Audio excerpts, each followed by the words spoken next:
विकाराबाद जिले कलेक्ट्रेट में एसीबी की कार्रवाई। तेलंगाना के जिले विकाराबाद कलेक्ट्रेट में रिश्वत का सनसनीखेज मामला सामने आया। रेवेन्यू सेक्शन में काम करने वाली खातून एम्प्लॉय के सुजाता को एसीबी हुक्काम ने रिश्वत लेते हुए रंगे हाथों गिरफ्तार कर लिया। इत्तलात के मुताबिक नवाबपेट मंडल तहसीलदार ऑफिस से मुताल्लिक प्रोसीडिंग कॉपी भेजने के लिए के सुजाता ने 15,000 रुपये रिश्वत तलब की थी। शिकायत मौसल होने पर एसीबी हुक्काम ने ट्रैप ऑपरेशन किया और के सुजाता को रिश्वत वसूल करते हुए पकड़ लिया।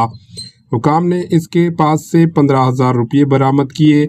एसीबी डीएसपी आनंद कुमार ने मीडिया से बातचीत करते हुए कहा कि सरकारी एम्प्लॉय के अवाम की खिदमत करनी चाहिए, लेकिन रिश्वत तलब करना इंतहाई काबिल मजम्मत है।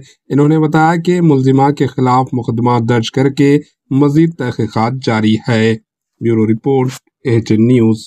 कंप्लेनेंट इकड़ा कलेक्टर ऑफिस తర్వాత లోకల్ తహసీల్దార్ ఆఫీస్కి అప్రోచ్ చేయడం జరిగింది। దాని తర్వాత ఒక అప్లికేషన్ కూడా ఇవ్వడం జరిగింది। అప్లికేషన్ ఇచ్చిన తర్వాత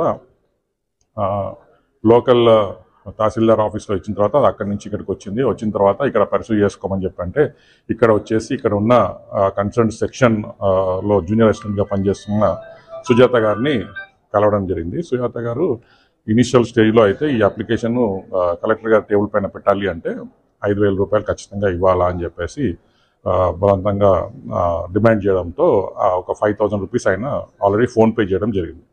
చేసిన తర్వాత కలెక్టర్ గారి టేబుల్ పైన ఫైల్ వెళ్ళిన తర్వాత కలెక్టర్ గారు ఆర్డర్స్ ప్రాసెస్ చేసి ఆర్డర్స్ ఇవ్వడం జరిగింది। ఆ ఆర్డర్స్ని మళ్ళీ ఇక్కడి నుంచి తహసీల్దార్ ఆఫీస్కి పంపించాలా।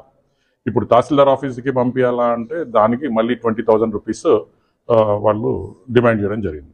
ఆ 20,000 రూపీస్ ఆల్రెడీ నేను 5,000 రూపాయలు నేను ఇచ్చాను కదా, మళ్ళీ ఇంకొక 15,000 ఇంకా ఎక్స్ట్రా అని చెప్పేసి మీరు అంటున్నారు, 20,000 అంటే 25,000 అవుతుంది టోటల్గా అని చెప్పేసి కంప్లైంట్ రిక్వెస్ట్ చేస్తే సరే 5,000 ఇచ్చా కాబట్టి ఇంకా మిగతా 15,000 ఇవ్వమని చెప్పేసి డిమాండ్ చేయడం జరిగింది। సో ఆ ప్రాసెస్లో మా దగ్గర వచ్చి కంప్లైంట్ చేస్తే ఈ 15,000 రూపీస్ ఈరోజు తను తీసుకుంటుండగా రెడ్ హ్యాండెడ్గా పట్టుకోవడం జరిగిందండి।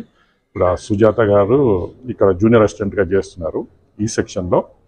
సో దీని తర్వాత ఇంకా అరెస్ట్ చేయడం జరుగుతుంది।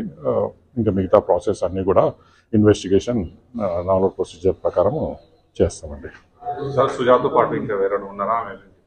ఇప్పుడు ప్రస్తుతం మా ఇన్వెస్టిగేషన్లో మాత్రం తన పాత్ర ఒకటే తెలిసిందండి। మేము ఇన్వెస్టిగేషన్ అనేది జరుగుతూ ఉంది। దీంట్లో ఇంకా వేరే వాళ్ళ ఎవరైనా పేర్లు వస్తే ఖచ్చితంగా చర్యలు ఉంటాయి। సార్ ఈ అమౌంట్ అనేది ప్రొసీడింగ్ కోసం లేకపోతే ఆర్డర్ కాపీ కోసం అంటే ఏ దానికోసం అడిగింది? ఈ ఆర్డర్ కాపీని అక్కడ లోకల్ తహసీల్దార్ ఆఫీస్కి పంపించడానికి। Thank you.